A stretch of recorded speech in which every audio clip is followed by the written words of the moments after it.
What's the deal? Y'all know it is the big boss out, boss down, Kate Pope through the door to talk this box. I got a question.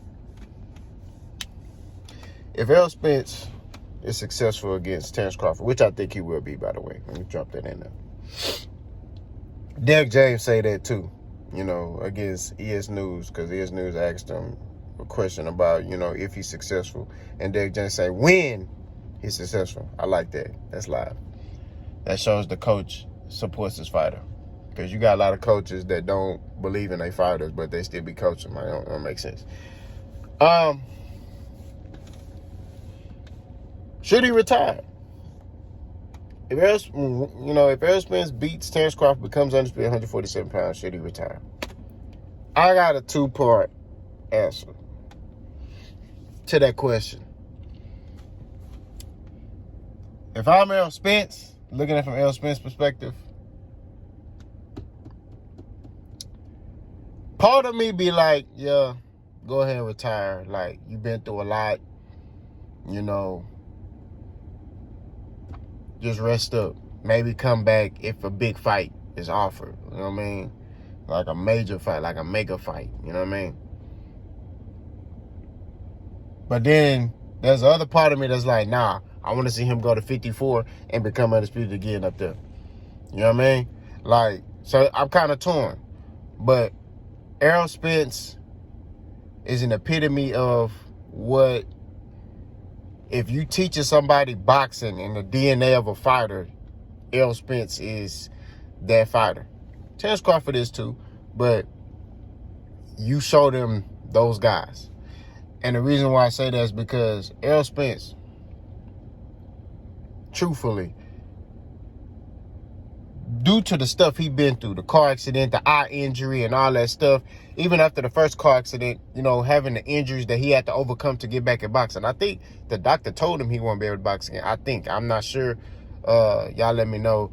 I'll probably go look back and then just post in the comment section or something. But to overcome that, you understand, like, that takes a lot.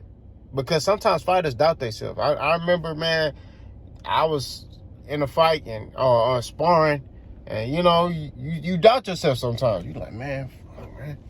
And I remember my coach cussed me out, man, what the fuck? Do this. You better than him. All right. Went in there and did it. Errol Spence comes off these layoffs, right? And fights top talent. Prime example. Errol Spence came off a layoff with Kell Brook to fight Kell Brook. I remember that. He was on like a 9-month layoff because he wanted to fight Kell Brook. He wanted that fight to happen. He didn't want to take no other fights. He wanted Kell Brook. So he did everything possible to get that fight, right? So he waited, fought Kell Brook, right? Fought Sean Porter. I think he didn't have a layoff when he fought Sean Porter. He had a layoff when he fought Kell Brook.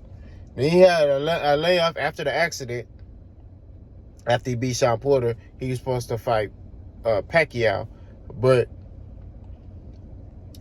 he got the eye injury, so that was another layoff. Then he comes off that layoff, pause. He had a layoff, then he fought Danny Garcia, right? He said, I don't need no tune-up. He fights Danny Garcia. Then another layoff because he's supposed to fight Pacquiao. Eye injury. Comes back, fights Ugas. Right? Now he on another layoff and he trying to fight Terrence Crawford. So Errol Spence has had layoffs in his career. But he's the only fighter that I've seen that's just 100% sure of himself. Like, I don't believe in tune-ups. I know what type of fighter I am. I know who I am as a fighter. I'm going to get in here and I'm going to do what I need to do.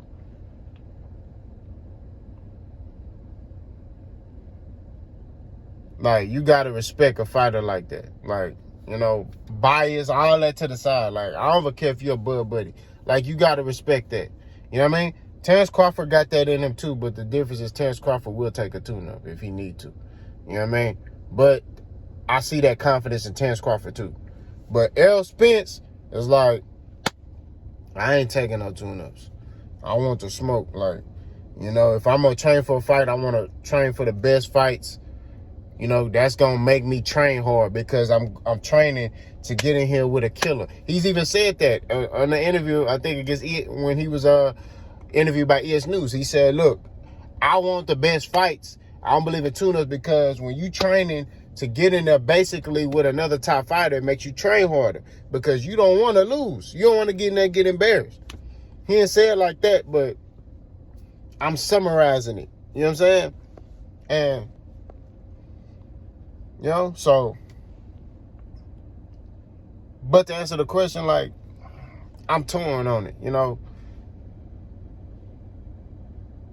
Seeing what Errol Spence went through, bro, is like, you know, and if he's finally able to achieve the goal of being undisputed, man, that'll, you know, that'd be cool. You know, it'd also be cool to see Terrence Crawford achieve that. If, you know, I think Errol Spence wants to be undisputed more than Terrence Crawford.